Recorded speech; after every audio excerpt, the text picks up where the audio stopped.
There are cities you simply pass through, and cities that stay with you long after you've gone home. Delft is one of those.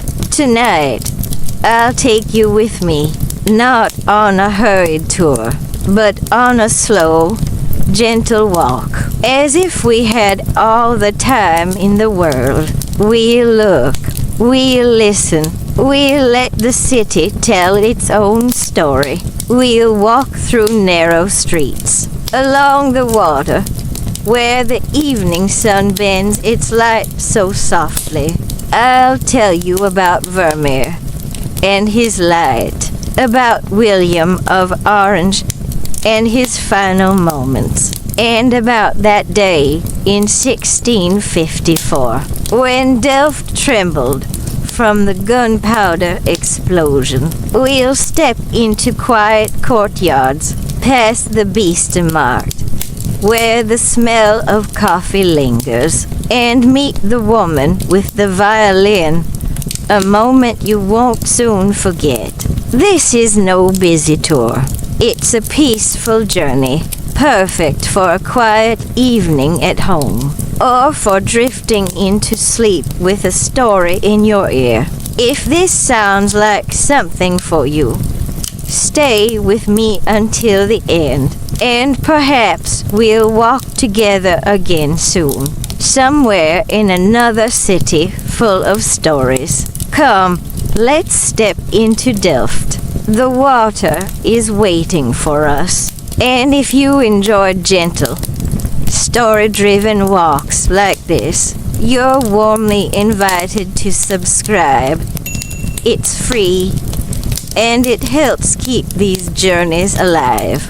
The morning hung over the city like a veil. There's something about Delft that you don't greet with words, but with silence. Everything here breathes remembrance. The bricks, the bridges, even the water in the canals seems to whisper stories. I began my walk in rhythm with my own breath, not in haste, not with purpose, but as if the city itself was guiding me. Each step brought me closer to a past that hadn't vanished, but simply waited quietly. To my right, an old facade with pale shutters. Above, a carved stone with a date, 1662. So many things don't survive the centuries. But here in Delft, they do. Here, time behaves itself. Without realizing, I walked along the old canal, the sunlight just breaking across the water. The reflection of a lantern danced on the surface, like a memory. I thought of Johannes Vermeer. He walked here too. Right here, on these cobblestones, he searched for light. He didn't paint kings nor battles, only rooms, women reading or looking, silence on canvas. It seems simple, but those who look closely know that silence is full. I crossed a small bridge with iron railings. A swallow swept past, skimming low over the water. Here, in the heart of the city, nothing shouts. Everything whispers, even history. Just ahead, behind a low wall, stood the old church. Its tower leans as if weary from the centuries. Inside lies Vermeer. No marble tomb, just a modest stone.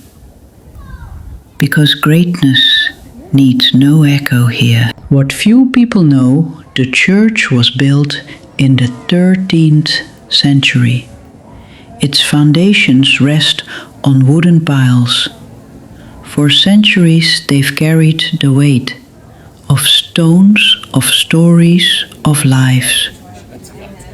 I let my hand glide along the wall, cold, rough, real. You don't feel the past here in books, but in stone. A few meters ahead, I reached the Prinsenhof, now a museum, but once a monastery, and later the residence of William of Orange. On July 10th, 1584, around noon, he was shot here by Balthasar Gerards, the father of the nation, murdered on a staircase. You can still see it today, the bullet holes, two side by side, like a cruel signature left behind by history. I stood in front of them, completely still. No sound but my own breath. How many people had stood here before me, placed their hand on that same wall, whispered a silent thank you. Delft doesn't honor with grandeur, it honors with peace. Here the dead don't rest in marble, they live in the silence of the city. As I turned a corner, the sound of footsteps merged with the soft lapping of water. A bicycle bell chimed in the distance, brief, delicate, like a single note in a memory. There's no rush here, even time seems to stroll. I passed a narrow alleyway where the shadows clung to the walls. A black cat sat in a window, half asleep, half aware. And above it another gable stone, this one depicting a ship, sails full, heading west. It made me think of Delft's connection to the Dutch East India Company. In the 17th century, the VOC had a stronghold here. Merchants, cartographers and sailors once moved through these very streets, their pockets heavy with ambition and salt. The world came to Delft, and Delft in turn reached far beyond its canals. I followed the rhythm of the cobblestones until I reached the heart of the city, the Markt, Delft's central square. It opened up like a breath, wide, bright, timeless. To my left, the Nieuwe Kerk rose like a sentinel, towering and dignified. It holds the tomb of William of Orange, his second resting place. He was buried here because he couldn't be taken to Breda, still in Spanish hands at the time. And so, this church became the cradle of the Dutch monarchy. Every royal since then has been laid to rest here, beneath the stone, beneath the quiet. To my right, the town hall stood proudly, its facade a mix of Renaissance grandeur and medieval restraint. I imagined the voices that once echoed in its halls, judges, poets, revolutionaries, some long forgotten, some carved into the memory of this land. But today it was Saturday, and with Saturday comes something entirely different. The antique flea market. The square that once held public speeches and silent funerals now hosted stalls draped in linens and books, dusty clocks and Delftware, rusted keys and records. The past, this time not in stone but in objects. I passed a stall with a porcelain doll, her eyes just slightly misaligned, and beside her an oil lamp polished to a golden sheen. A man in a flat cap was hunched over an old map of the Netherlands, tracing rivers with his finger. Here, history was for sale, not in dates and facts, but in things once touched, once cherished. It made me think, perhaps we never truly lose the past.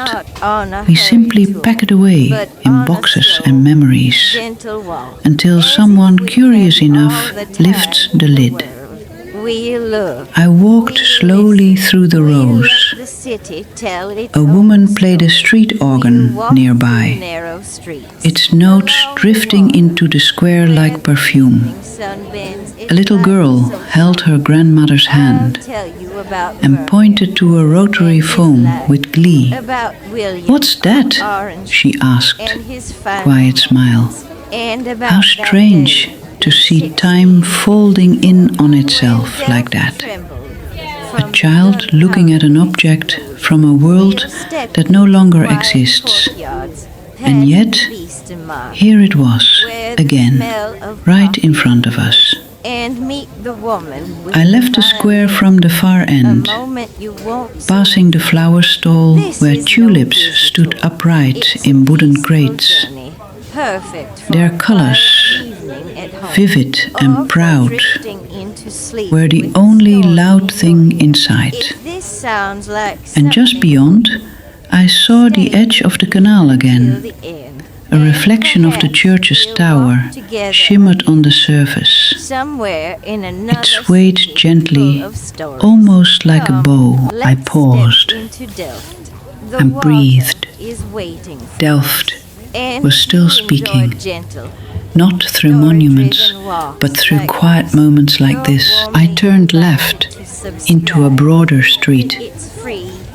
The sun slowly rose between the rooftops, like an old friend softly saying good morning. My shadow walked quietly beside me.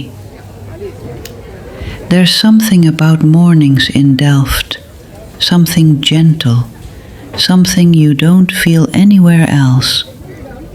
Along the facades, I noticed an open wooden gate, a courtyard, small, hidden.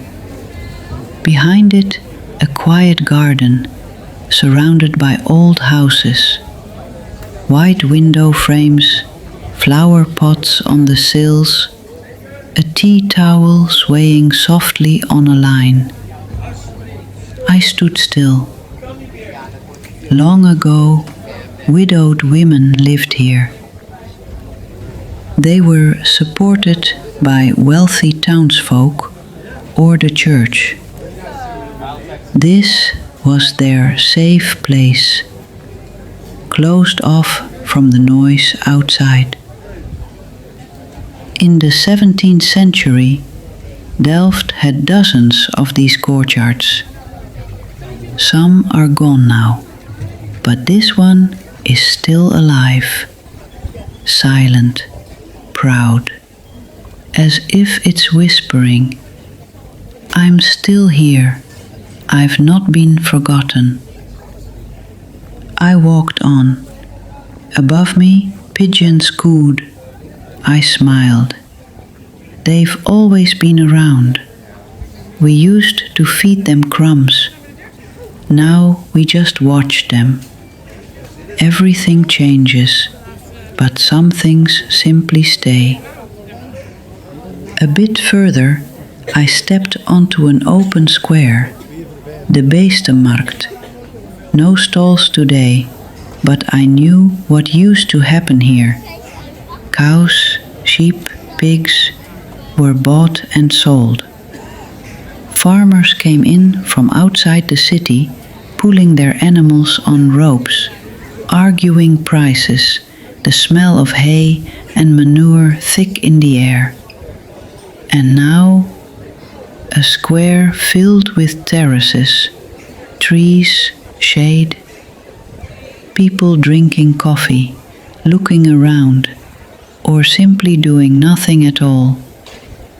The name remained, but time has softened the sound. I sat beneath an old chestnut tree. My back rested against a wooden bench. In front of me, a young couple with a baby stroller. Behind me, an elderly man with a newspaper. So ordinary, so peaceful. And still beneath these stones, so many stories lie hidden. Of poverty, of trade, of quarrels, of joy, of people who arrived and people who left. Delft is not just a city of bricks or water. It's a city of people. It always has been. A bell rang in the distance, time reminding me. I left the Beestenmarkt behind me, turning slowly into a quieter street. The air grew still and the light changed. There were fewer people now, just a soft hum of the city wrapped in silence. I passed a small bridge arched gently over the water. A dog barked in the distance, but it faded quickly. Here, time seemed to step aside, as if something older had settled in its place. I was near the place where it happened. The explosion, the day Delft stopped breathing. Back in 1654, a gunpowder store stood here, the courtyards. It held over 90,000 pounds of black powder, locked away in barrels, hidden within thick stone walls. But stone is not stronger than fate. On the morning of October 12th, a spark, no one knows from where, ignited the store. The blast tore through the city. Houses crumbled, streets vanished, windows shattered for miles. Over 100 people died that day. Many more were wounded. Among them, the artist Karel Fabritius, a student of Rembrandt. He had been painting just a few streets away. His work, his life, both ended in the blink of an eye. They called it the Delft Thunderclap. And even now, centuries later, the ground seems to remember. I walk past the quiet canal where the powder house once stood. There's no crater now, no blackened stone, just calm water and sky and trees that sway gently in the breeze. But if you listen closely, you can almost hear it. Not the blast, not the scream, but what came after. The silence, the rebuilding, the refusal to give up. Delft did not disappear. It stood again, rebuilt brick by brick, hand by hand, softly, slowly, with care. And perhaps that is the spirit of this city. Not pride, not grandeur, but quiet endurance, a deep breath after sorrow. I crossed another bridge, watching the water shift beneath me, my reflection slightly blurred. A reminder that we all change, that time shapes us, gently but surely. At the end of the path stood a row of narrow houses, red shutters, leaning walls, old windows catching the last light of day. One of them had a lace curtain moving ever so slightly in the breeze, and in that moment the light was softer now. shadows stretched longer across the cobblestones. A breeze brushed past my coat, light and kind, like a memory that no longer hurt. I walked slowly past a bookshop with closed shutters. In the window, an old globe turned gently, moved by nothing I could see. A group of students passed me, laughing. They reminded me of myself a long time ago. Different face, same dreams. The bells rang again, distant now. Not warning, not rushing, just marking the moment. As if to say, you're here, now, still. I reached the street where I had begun. Familiar rooftops, a tree I remembered from years ago. Its branches had grown wider, but it leaned the same way, toward the sun. It's strange how places stay, even when everything else moves on. When you're young, cities feel large, endless. They hold promise, and later they hold memory. They become mirrors. You walk their streets and see your past reflected in their walls. Delft has always been a place of quiet, of stillness, not emptiness. A city that whispers rather than calls, and that's what I've come to love most. The way it holds its history gently, without shouting, without pride. Here even grief feels softer, even time seems kinder. As I stood near the water's edge, I looked down. My reflection wavered, not broken, just shifting. I am older now, slower, but perhaps that's why I see things more clearly. Not all at once, but moment by moment. The sound of footsteps behind me faded. A gull passed overhead, and the scent of baked bread drifted from a nearby window. Nothing special, and yet everything. I closed my eyes for a second, not to sleep, just to listen, to this city, to this breath, to this silence. Delft had given me nothing that could be bought, but everything I needed. And so I smiled and walked on. I took a small detour, not far, just across a narrow bridge to where the water curled around a quiet courtyard.